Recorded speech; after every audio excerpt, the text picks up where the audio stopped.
My name is Rabbi Yisroel Dovid Weiss from Ture Karta, Jews United Against Zionism.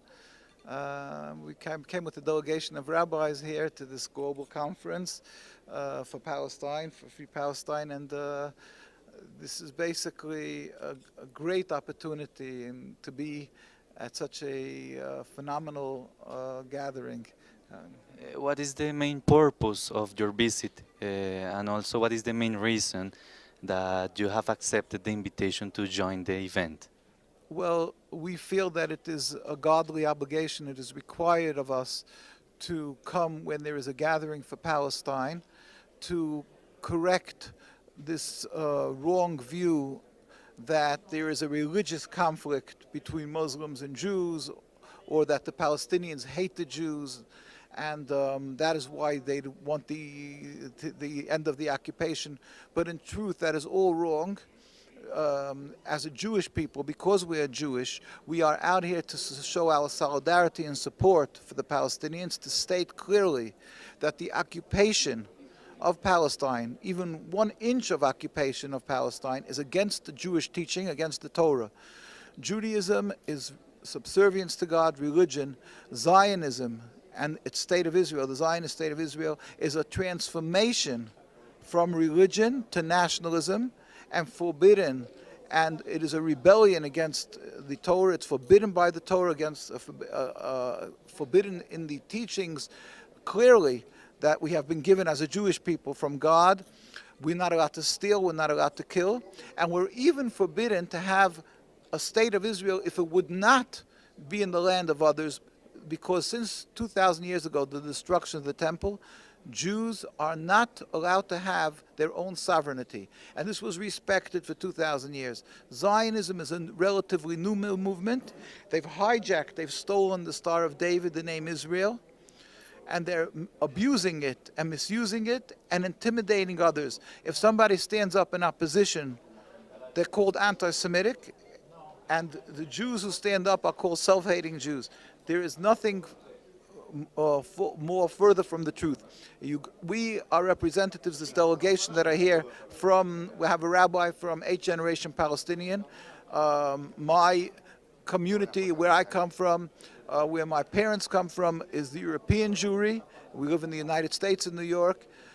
The world Jewry states clearly that because we are Jews, because we are practicing the religion, we stand in solidarity with the Palestinians, and we say that we do not accept the existence of the State of Israel. This has to be voiced here, where they're starting a global movement for the return of the Palestinians, that the world should hear, and they should not dismiss this conference, and this we hope will be a catalyst for a free Palestine, that they should understand that they were duped, they were fooled by the Zionists, and that it's not true what they're saying they represent Judaism.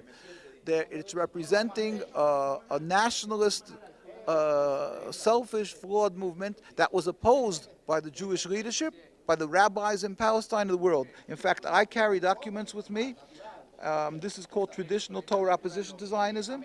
In 1947, a year prior to the ratification of the State of Israel by the United Nations, the chief rabbi of Palestine went with a delegation of rabbis to the United Nations leadership, and I'm quoting him. He said, "We furthermore wish to express our definite opposition to a Jewish state in any part of Palestine."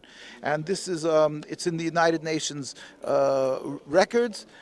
We put out a book called The Struggle, Pictorial History of the Struggle of Orthodox Jewry Against Zionism, and you can even see in there the pictures where Rabbi Dushinsky is meeting with the leaders of the United Nations. So this is clear. Invariably, the more the religious Jews community around the world, from Jerusalem, Al-Quds, to Australia, to New York, London, and even in the pockets in the Jewish communities that are very religious in South America, in Latin America. In Argentina, there's a community that the chief rabbi of Palestine helped create.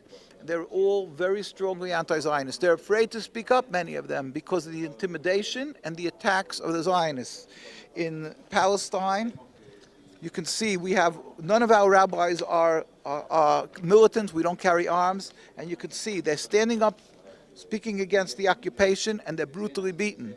and you can look at our site nkusa.org. You will find books and books of this, how they're brutally being beaten every day since the existence of the state and even before, because they're speaking up against the occupation. Therefore, many Jews, as are other people, afraid to speak up. They're afraid because of the attacks, the vicious attacks. Our lives have been threatened, and in Palestine, as we showed you that picture, although we have tens of thousands demonstrating, as you see here, this is, let's say, for instance, by the White House, tens of thousands of Jews demonstrating. I'm sure you never saw these pictures. The world doesn't know. This was when Netanyahu came to visit President Obama. Tens of thousands went out to demonstrate. We do this in New York, around the world. And all you'll see is that in Palestine, they stand there with guns, and we're never militant again. This is in New York in front of the Israeli embassy, tens of thousands demonstrating. What you do see is that in Israel, they're brutally beaten. This is Israeli police, Israeli army, and they're assassinated because they're demonstrating. And in the other parts of the world, we are also attacked. Jews are afraid in the small communities around the world to speak up. But there are Jews right here in Venezuela. There are Jews in every South American country where there's religious communities who oppose the occupation because we are Jews. We want the world to know that, to step back and help, with God's help, bring a removal, God help, speedily and peacefully, of the impediment to peace called the Zionist state of Israel and a free Palestine. Finally, what advice can you give us for the people who want to show their solidarity with the Palestinian people, with the Palestinian cause here in Latin America? What kind of advice can you give us all who wants to support and defeat this big lie? Well, it's only my humble opinion, but we first want them to know that they shouldn't fall into the Zionist trap by referring to Jews against the Muslims or a Jewish state. It's not a Jewish state, it's a Zionist state of Israel. And to constantly let the world know that there is Jews around the world, the very religious, and in fact, all around the world, the more the religious, the more anti-Zionist. So this concept of opposing and trying to stop the occupation and opposing Zionism has nothing to do with being against Jews. On the contrary, Zionism creates anti-Semitism, it creates hate of Jews because of animosity, because of what's happening, the political standpoint. If there wouldn't be for this occupation, there would be much more peace. Jews lived in every Muslim land prior to the Zionism. This should be happening today.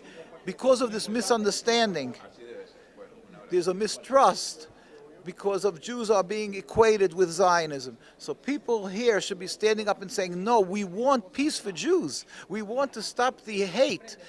And the way to do that is to remove this foreign object, this foreign movement called Zionism, and then Jews can live, as history attests, Jews can live together with Muslims as we've had in Palestine. In fact, as Jews, we are required to show our gratitude to the Muslim countries and to the Palestinian people for giving us a home through many trials and tribulations, by the Inquisition, by the Crusade, and even by World War II. So this is the way it should be approached, I think, with God's help. And if the world would be forced to look at it like that, they'll realize they've been duped, they've been fooled, and they'll realize, just like in South Africa, when South Africa existed, there was the apartheid. People said that you couldn't bring an end because there will be this terrible war between the blacks and whites. But then they brought an end to it. And today everybody understands that it is totally flawed, the apartheid, and everybody understands that we can live together in peace. Okay, thank you very much, and you are really welcome. Thank you. God bless. Gracias. Thank you.